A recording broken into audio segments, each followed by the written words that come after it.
We were going to release this episode on Patreon, but with Calvinism trending this week, it was just too much fun to leave behind the paywall. This is a Lutheran pastor playing yay, nay, or nuance with the 5 points of Calvinism. As we've mentioned before, probably the only thing we're good at in regards to this show is actually making the show. Otherwise, we are unskilled at promotion, unskilled at everything else. So the only thing I really have to promote is the Patreon, where we make more stuff like this. Okay, enjoy the episode.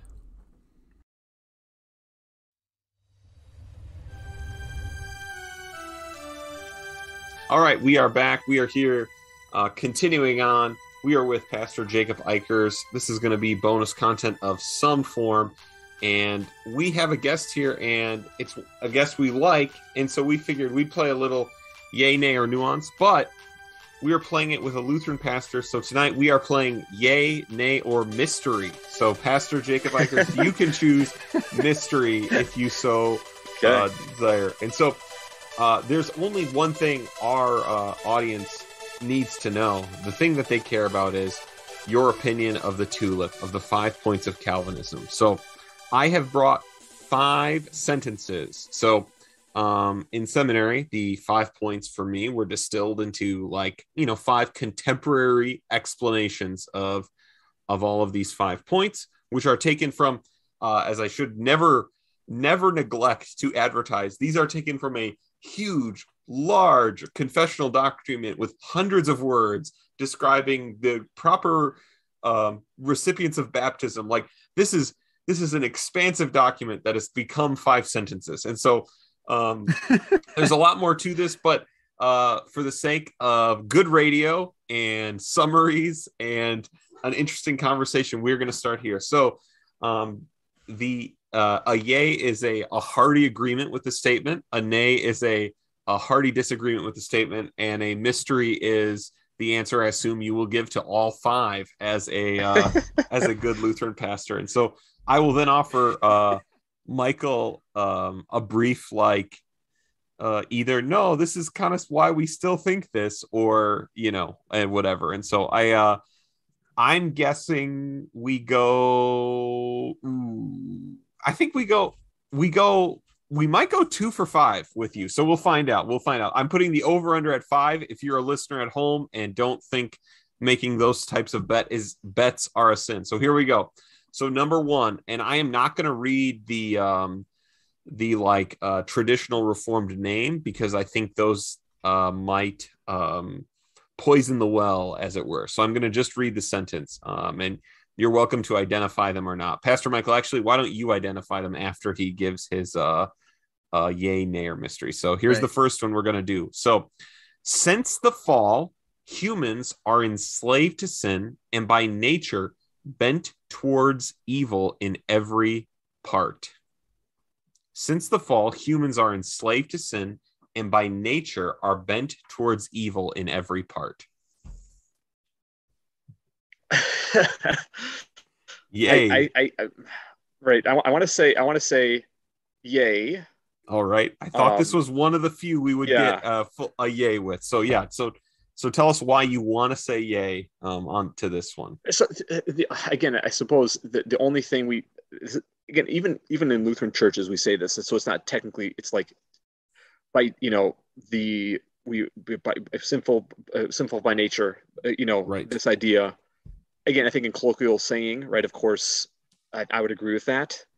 I think the only distinction we maybe need to make would be that, again, humanity itself cannot be inherently corrupt unless otherwise Christ's incarnation would be,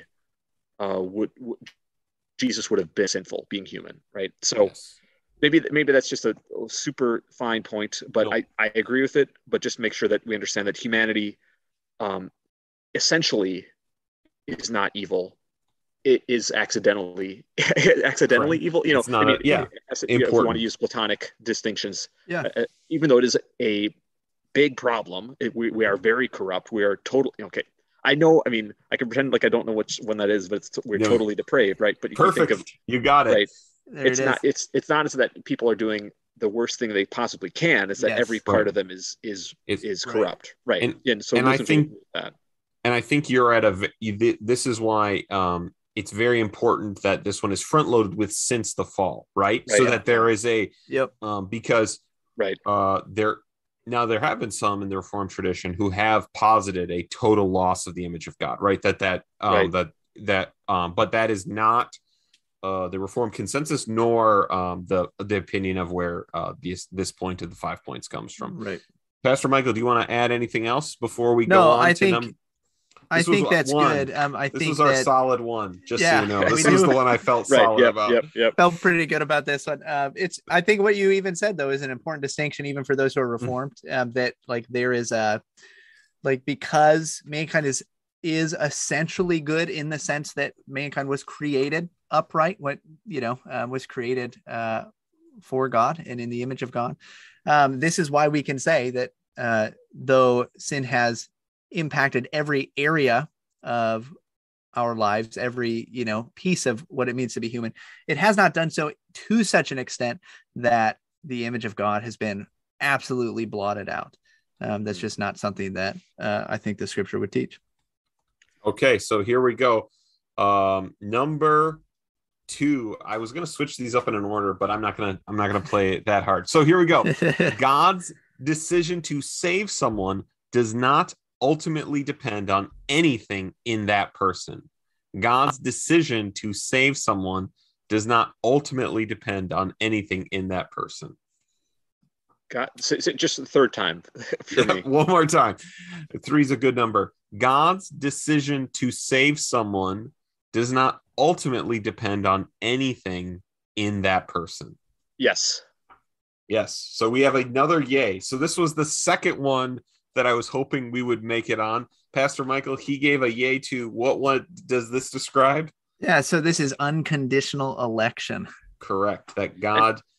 Go ahead, Jacob. I was just going to say it's interesting because in preparing for this interview, I was doing some research of kind of modern Lutheran history, and this was a big problem in Lutheran circles. Like before the LCMS, before we had like the big 3 denominations, there were certain synods, smaller synods that are not that no longer exist, that they disagreed with that, right? And so if my ecclesiastical supervisor is listening, he'll give me a kudos because the LCMS does agree with that, and that was one of the dividing lines between us and other synods in like the 1800s. So, and this is a very interesting thing because this is one of the things I think that is often not known about Lutherans, but this is the monergism, right? That Lutherans hold to, though a different flavor, as we might find in the next 3. So we're 2 for 3. So here we go. So yea, nay, or mystery, Christ's atonement was intended by God to secure the redemption of the elect alone. Nay. Christ, nay. Okay, a hard nay. That was quick. You don't need it again. So what part of the or what are you objecting to or objecting to in this statement? Right. We would say that Christ died for the sins of the world, right? For God so loved the world that he gave his only son, that whoever believes in him should not perish but have eternal life. Again, we would Christ. We're not universalists. We wouldn't say that everyone's going to heaven, but we would say that the atonement that Christ has won was for the entire world. Hitler, and all that kind of stuff. But we're also not saying Hitler's in heaven, right? So you can reject that, even though Christ did win the atonement. It did forgive the sins. As you work that out, can you maybe work out, so how does the atonement of Christ on the cross cover Hitler? Or in what way, did he die for Hitler? And I love that you brought that up. He lost the argument because he was the first one to Darwin's law. Darwin's law. Right. So just for those playing at home, right. Again, I should have had some Bible verses handy, but sure. I think the analogy I would use would be, forgiveness is like getting $1 million in your bank account. God has the ability to transfer that money. He has infinite wealth, so to speak. But you can choose. You can choose to reject the fact. You can choose to disbelieve it. You can choose not to draw upon that account. So essentially, Hitler has sins forgiven, but he has chosen to reject that forgiveness. So he's choosing to, it's like, like the parable of the wedding, right? Where again, it's somewhere in Matthew, yep, right, where they have this wedding and everyone has their wedding garments. And this guy comes in with a tuxedo T-shirt, and they're like, "What are you doing here?" And it's like, well, like he didn't know what to say, and then he gets kicked to hell, I guess, for wearing a tuxedo T-shirt or whatever. I mean, so this idea, the idea would be that's in the Lutheran version. Yeah, the Lutheran, tuxedo T-shirt, yeah, our translation. But like, the idea would be, in a sense, in that analogy, Hitler had the wedding garment, but he chose not to wear it. He chose to reject it through his actions and through his, yeah. So again, I know you disagree with it. Hey, that's all right. We're playing with you. We've spent a lot of time on these things. I will say it is an interesting. If there is an interesting thing here too, and we're not gonna go all the way down this path, but there is, right. Obviously, this is limited atonement, right. And I mean, this is the one that even people want to be a 4-point Calvinist, right? That this is the one that if anyone backs off from, it's this one. People might think that Lutherans aren't fun, but when we tell them that we believe in limited atonement, that's right. That's when everyone leaves our party. All of our evangelical listeners are like, man, we kind of like this guy now versus Matt and I. What's fascinating is, so then it's categorized against in contradistinction of unlimited atonement, which is why most Reformed people don't like to call it limited atonement anymore. They call it definite atonement. Right. They want to define on the intention of God. What is the intent, right, of the atonement? In the Concordia, Luther's smaller catechism. This is how deep I am, folks, with Lutheran stuff. They define the view as it is explained there as universal atonement, right? So they, of course, as right, they don't play in the box of of these people, right? They take a different, they're completely off this kind of a map in how they're, where they're putting this one. So anyways, we will go on. Let us do number 4. So here we go. God's special redemptive grace infallibly secures salvation for those who receive it. God's special redemptive grace. You could call it saving, right?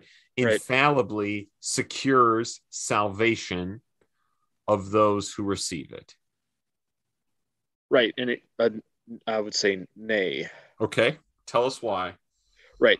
And again, part of this is like, I've been trained because I've been trained too well, but it's grace is resistible, right? We would, and this is, right. I mean, we would say that, again, this kind of ties into our larger system of doctrine, right? The baptized can be saved, and this kind of does tie into the P, right? You can choose to commit theological suicide. It's not great. I would never suggest it. But you can be saved, really experience the special grace of God, and then shipwreck your faith. And we would say that you were actually a believer at the time, but you used your will in a perverse way to abstain from the word and sacraments, to live in, again, I mean, there's a whole bunch of things, right? Living in impenitence, absenting yourself from the means of grace that would give you kind of a lifeline of faith. So yeah, I mean, that would be how I'd explain it. Michael, is grace resistible? No. So, I mean, obviously we believe in irresistible grace. This is what we're talking about. I know you kind of already alluded to it, that the grace of God does its work. It is not something that you can run away from, that you can resist in that way. And you already, I mean, I don't know if you just want to ask the last question, because we already started to get into it. They kind of tie together. Grace is resistible, except for all the times in the Bible where it is not, right? In those cases. So a lot of people resist grace. Okay, until they receive it, as I said. So, all right, let's do the final one. Let's do the P. All right. And this one, I think, I don't want to take too long because we're we're right at the point where we want to end, but I do think, yeah, this one you got some splaining to do, Mr. Eichers. So yeah. All right, God's special, and we're going to keep using this special saving grace will keep genuine believers faithful to Christ until the end. Right. Again, nay. Yep. Everybody, that was 2 for 5. So I am You called the odds, yeah. Yeah, I called it. So all right, so tell us why. Tell us why this is a nay. Right. Again, we would say that that it's possible for people to fall away, right? And again, it's we could even look at even the Bible, right? And I'm trying to think. Okay, yeah, the Bible, right? But I think it's Hymenaeus, right? Hymenaeus, delivered over to Satan. Paul talks about this like random guy. You're like, that guy must have done something really bad, right? Or something like Ananias and Sapphira, right? Again, I don't think. I think most people would say Ananias and Sapphira probably didn't die in a state of. I mean, did they? I don't think they died as believers, right? Again, the question always becomes, right? When it's 10 o'clock at night, I guess we're at that time of the night, right? And you drinking beer and eating pizza, you're like, well, were you actually never a Christian to begin with, right? We would say that you can actually be a legitimate Christian, and in those instances of those people who have been delivered over to Satan or do fall away, they don't persevere, right? And again, you're probably going to quote to me something like John 10, right? No one is able to snatch them out of my hand. Yeah. Something like that. I don't know. Well, I mean, what do you guys think? I'm not going to, but I want to recount one of the more perplexing experiences I had in a sermon on John 10. Right. I don't know if I will for the sake of time.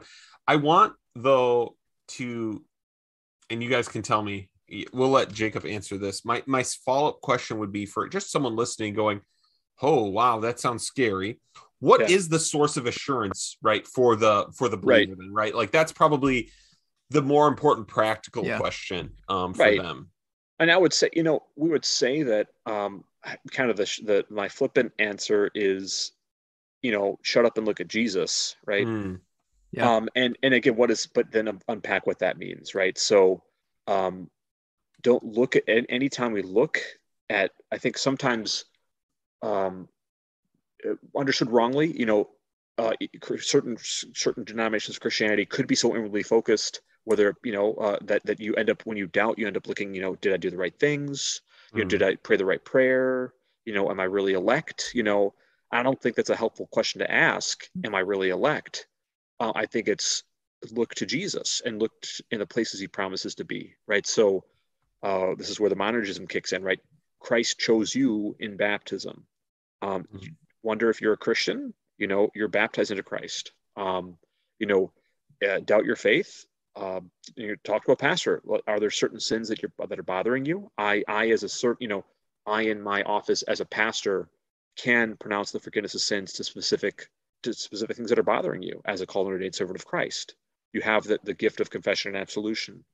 You have the gift of the Lord's Supper, as real as the bread and the wine that is touching your tongue as you partake of Christ's body and blood. That is as real as the forgiveness is for you. And so if you're doubting, if you wonder if you're going to persevere, don't try to look at a crystal ball. Look at those places and keep being in those places where God promises to be, right? And I mean, I don't know. I mean, would you guys, obviously you guys disagree with me on perseverance of the saints, but how's that for a speech? I mean, what do you guys think about that? Good. I feel like basically we're saying the same thing, right? Basically somebody's coming to me, we're saying the same things. As far as it's just the practical outworking of that, that is going to be a little bit different. And I think that the Luther's concern and the Lutheran concern with some of these doctrines, or at least some of the ways the Reformed formulated their monergism, was that it would encourage a looking for assurance outside of Christ, right? In some kind of understanding of providence or these kinds of things. And so, but no, I think that is an entirely helpful thing, which is why one of the reasons I didn't know you would give quite a good speech, but it is why I asked, because I did think it is actually very helpful for people to hear that. So, and I think, I know that you have a variety of people listening to this podcast, right? But, whether you're a Baptist who believes in an altar call or some kind of like sinner's prayer, or you're Reformed who believes, again, I suppose, again, a caricature might be, once saved, always saved, so I can do whatever I want, or whatever. Or even Lutherans, or Catholics who say, like, I was baptized, so I'm good now. I think all of that, if you say, because of X, yes, I don't need to take my faith seriously, and I can just live like a pagan. And you can fill in X as baptism, as predestination, as a sinner's prayer. I think you're on dangerous ground, right? Yeah. I think that any one of us would say that, and that it's not. But it's not. Again, it's not a turn into works. It's not saying you had to work out your salvation then, through your own works. But it is keep on going to the places where God promises to be. That, you know what I mean? I think that's all of those are examples of presumption. All of those are, they're differently culturally and, theologically driven, but they're all built on presumption, right? They're not built on faith on Christ, which is what you're describing, right? Which is important. Yeah. Well, Jacob, how does it feel to be a 2-point Calvinist? I mean, it's fail. If it was a grade, I would be failing. So, Don't worry. The 2-point Calvinists, to be fair, were never condemned, but the 4-point Calvinists were. So, I guess there are worse clubs to be part of. That's true. Yeah. Sometimes the funniest thing is like sometimes the closest cousins are the ones we hate the most. Definitely. Totally. Yeah. So you have to see them all the time. So that's right. Exactly. You have to see them at Thanksgiving. Yep. Oh, that's good. Jacob, this has been really fun. Thanks for letting me come on, and hopefully you got some good audio for the podcast. I think a lot of it was very good. All right. Okay. Before we get off, though, I am gonna. I don't know if maybe I'll put this behind something or whatever, but.